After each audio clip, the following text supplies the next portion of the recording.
Hello investors, welcome to MK's investment.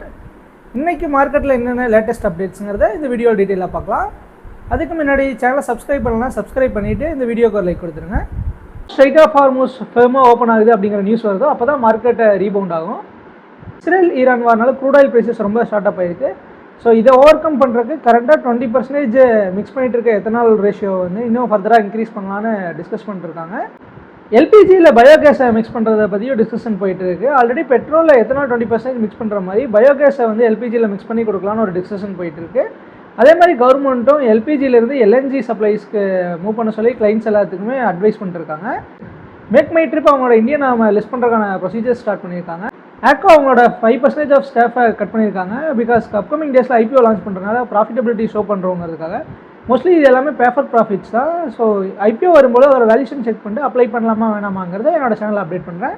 Last 1 year இன்வெஸ்டர்ஸோட data analyse பண்ணும்பொழுது almost 4 ஒரு investor வந்து just ஒரே ஒரு நாள் தான் லாஸ்ட் இயர் ட்ரேட் பண்ணியிருக்காங்க. அதாவது 365 டேஸில் ஒரே ஒரு நாள் மட்டும்தான் ட்ரேட் பண்ணியிருக்காங்க 4 ஒரு இன்வெஸ்டர்.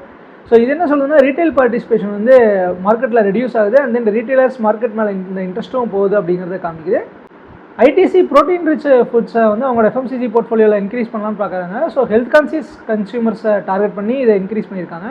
எல்லா எஃப்எம்சிஜி பிராண்ட்ஸுமே ஹெல்த் கான்சியஸ் ஃபுட்ஸை லான்ச் பண்ணிட்டு இருக்கு. ஐடிசியும் இதில் பெரிய க்ரோத் இருக்குன்னு எக்ஸ்பெக்ட் பண்ணுறாங்க அப்கமிங் டேஸில். இந்தியன் ஆட்டோ பார்ட் மேக்கர்ஸ் எல்லாருமே வந்து ரொம்ப ஸ்ட்ரெஸ்ஸில் இருக்காங்க.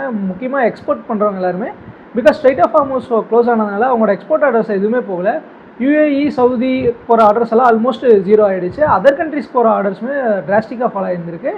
ஈவன் இது வந்து மகேந்திரா, டாடா அவங்களோட எக்ஸ்போர்ட் நம்பர்ஸ்லையுமே ரிஃப்ளெக்ட் ஆகுது. டிமாண்ட் நல்லா இருந்தாலும் ப்ரொடக்ஷன் இஷ்யூஸ்னால அவங்களால டிமாண்டை மீட் பண்ண முடியலன்னு சொல்லியிருக்காங்க.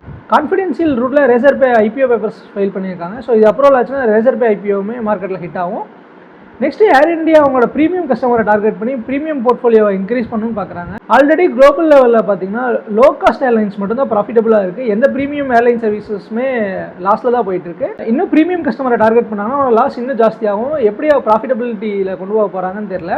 பட் ஏர் இந்தியா வந்து லிஸ்டட் ஷேர் இல்லை, அதனால் நமக்கு பெருசாக எந்த பாதிப்பும் இருக்காது.